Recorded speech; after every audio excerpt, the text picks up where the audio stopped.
Hello বন্ধুরা, আজ আমি তোমাদের সামনে মানুষের জীবনচক্রের একটি ঘটনা বলতে চলেছি।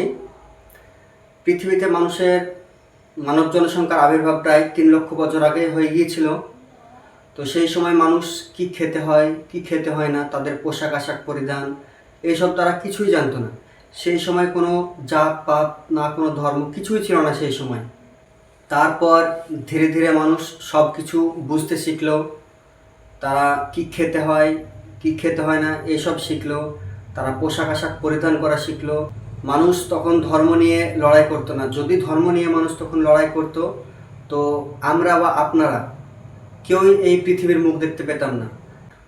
কারণ যদি সেই সময় ধর্ম ধর্ম নিয়ে লড়াই হতো, তো সেই সময় মানুষ একে অপরকে মেরে সবাই মারা যেত। তো সেই সময় মানুষ নিজে কি খাবো, কিভাবে খাবো, কি করে খাবো, এই সব কথা মাথায় তাদের ভাসতো।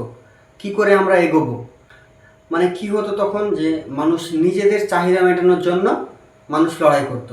তারপর মানুষ ধীরে ধীরে কি থেকে কি হয়ে গেল, আজ আমরা চাঁদে পৌঁছে গিয়েছি। তো এখন কি হচ্ছে, আজ আমরা ধর্ম ধর্ম নিয়েই লড়াই করছি, ধর্ম ধর্ম নিয়েই ব্যস্ত। এখন মানুষ নিজ ধর্ম বাদ দিয়ে অন্য ধর্মের মানুষকে কিভাবে হেনস্থা করতে হয়, কিভাবে খুনোখুনি করতে হয়, এই সব নিয়ে মানুষের মাতামাতি, এই সব নিয়ে মানুষের মাথা ব্যথা। কেন এইসব করে কি হবে? এখন মানুষের ধর্ম জাত দেখে মানুষের চরিত্র বিচার করা হচ্ছে। শুধুমাত্র ধর্মের নামেই একটি মানুষের আমরা প্রাণ কত সহজেই কেড়ে নিচ্ছি। কিন্তু এটা দেখেছেন কি যে সায়েন্টিস্ট কতই কিছু করেছে, কত কিছু আবিষ্কার করেছে, কিন্তু একজনের প্রাণকে ফিরিয়ে দিতে পেরেছে সায়েন্টিস্ট। অথচ আমরা কিছু টাকার বিনিময়ে ধর্মের প্রতিহিংসায় কতই না সহজে একটি মানুষের প্রাণ কেড়ে নিচ্ছি। তো আমার প্রিয় ভারতবাসী, আসুন আমরা ঐক্যবদ্ধ হই। আমরা প্রতিজ্ঞা করি যে আমরা যেই ধর্মের হই না কেন, আমরা ভাই ভাই হয়ে কাঁধে কাঁধ রেখে কারো কথা না শুনে ধর্মের প্রতিহিংসায় জড়াবো না।